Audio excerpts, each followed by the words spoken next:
Hey there guys, so in this video we're going up against DSVG, which there's a couple people I know in there, some good guys there. We also have some players in our alliance who are ex-DSVG, so there's always some funny banter that I'll see in our chat that they're in. It's always really funny when I get to see that.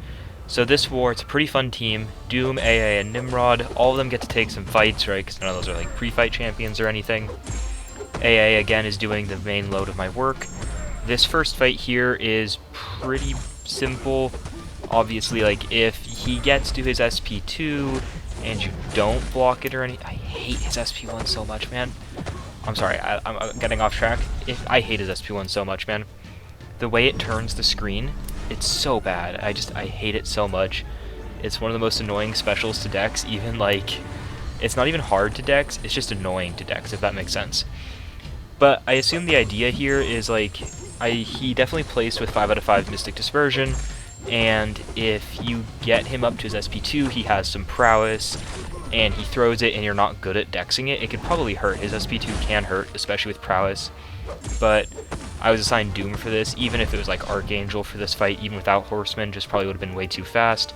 But Doom, with his level of power control, plus me being a Mystic as well, I can take advantage of the buffs that Doctor Strange gets every 8 seconds, I think it is. 8, 9 seconds, whatever that cycle is.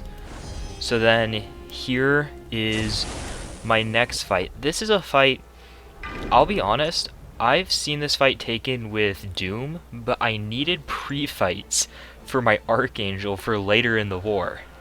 And Archangel works very, very well here, because with the White Magneto pre-fight, Mordo cannot evade a passive stun, right? We all know that really annoying effect that Mordo has where when he gets stunned, he slips out of the stun and degens you, and he evades you, and he can counter you and all that stuff. But when it's a passive, as you see, he doesn't actually bypass that. And with this node having Power Focus 1, as long as I'm able to get rid of his power gain buff, he really doesn't gain that much power from actually getting hit.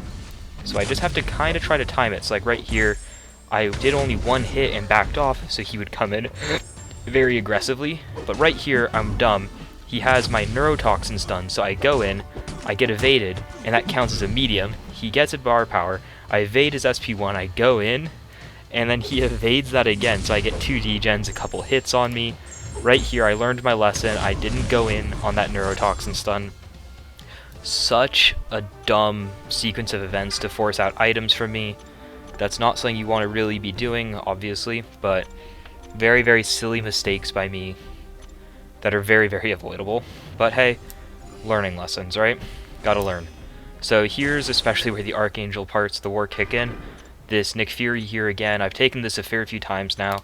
It's really nice when you get both pre-fights going of the Odin Shock, Stormbreaker, and you also have the Horseman. It's super, super fun fight because you're just nuking him down with all your damage, and you don't really have to worry about dexing because it's not like Archangel requires his special attacks.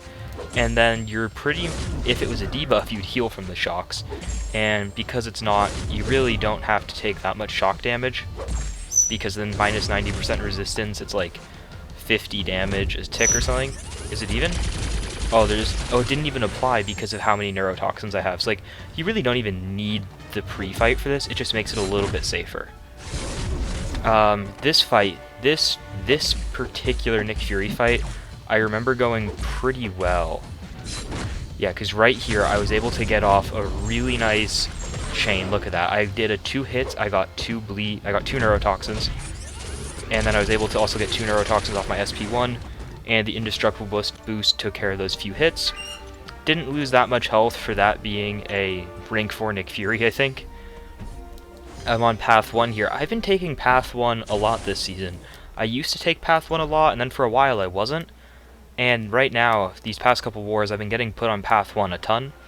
So this Angela here, I actually didn't check her SIG, but depending on her SIG, I probably could have Archangeled it, but if she's high enough SIG, she's going to be shrugging off the DOTs really quickly. Actually, it doesn't look like her SIG is that high, so maybe I could have done Archangel for this, but Doom is obviously, she's a Cosmic, she gains a ton of buffs because of her regen, and every time she fills a bar of power, plus, technically, it's a disadvantage of the global she gets, but every time that she doesn't get, or every time that she gets the armor, I also have a chance to nullify it to gain my Mystic Dispersion power. And right there, if you notice, I waited until the timer went over. Right as the timer ticked, I saw it, and I was like, okay, SP3 time. Right there, I didn't give her back a medium, so that I would get my SP2. I wasn't sure if I would gain too much from Mystic Dispersion. Right here, I see she's about to get the armor, but I know my unblockable SP2 will kill. Plus, it's unblockable, so even if she goes unstoppable, it's going to go right through it. So there was really a lot of safety in that because it's unblockable. Like, even if I did end up taking a combo, let's say, it wouldn't have hurt me. That was my last Doom fight, so it doesn't matter for that. This fight is a fight I've actually been really wanting to post, and I just kept on putting off uploading this war. And buffet with Nimrod, because Nimrod himself doesn't actually really have a heal counter, right?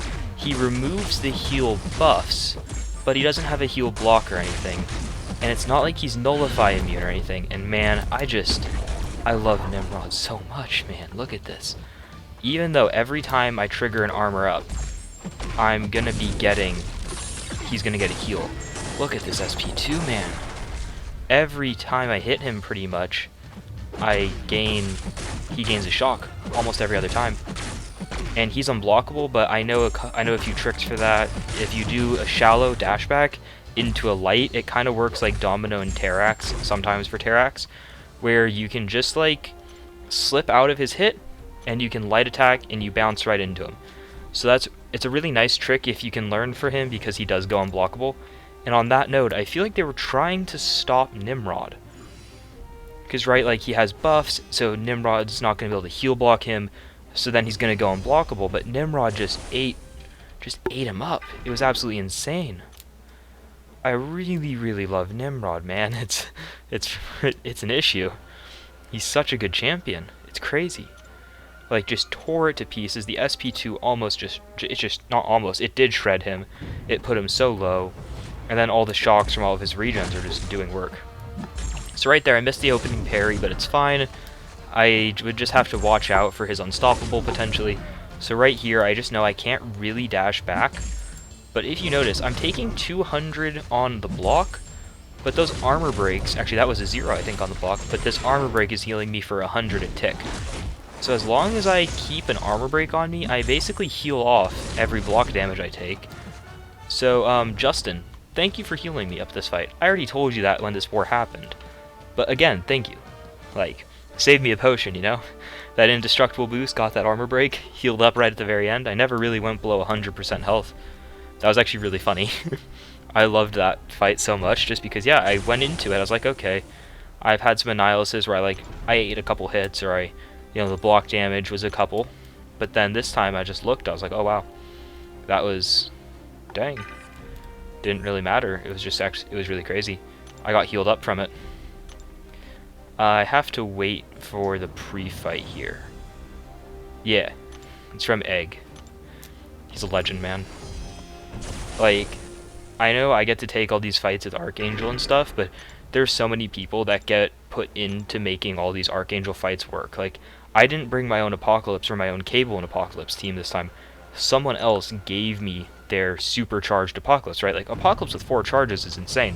Someone gave me that. Someone had to give me these 3 other pre-fights. Like, it's not like they just get to bring these champions in as like an extra spot. Like, it's crazy how much work goes into like some of these wars with planning to like make sure that a champion like Archangel can really, really shine. He's obviously a monster by himself, but like without the Horseman, he's obviously not as good. He's still insane. Right there, I was trying to use the unblockable from the Horseman ability actually to chain my SP1 through his block because he was turtling up. Didn't quite work out how I'd hoped. Right there, really bad RNG on the poisons. I didn't get any on that SP1, I think. Actually, maybe I got one, but it converted straight into a neurotoxin, I think. But this fight, outside of that first SP2, very, very quick, very, very clean. I'm getting pretty comfortable on those first 2 left minis with Archangel. I've taken them quite a few times this war. Not my Mangog up here. In theory, I guess Doom could, but we got players that take that. Again, thanks for all the pre-fights, bro. Means a lot. So this war, again, we ended up winning. Don't hold their score against them. Stuff happens. They had a couple early deaths. We weren't dying. They, I don't know exactly what happened. I know my defenders got a couple kills. I know that. I know my rank 4 Super Scroll got 2 defensive kills. I think he has like 3 this season or something. Always love to see it, you know? So that'll be it for this video. I hope you guys enjoyed it. Thanks for watching. Bye.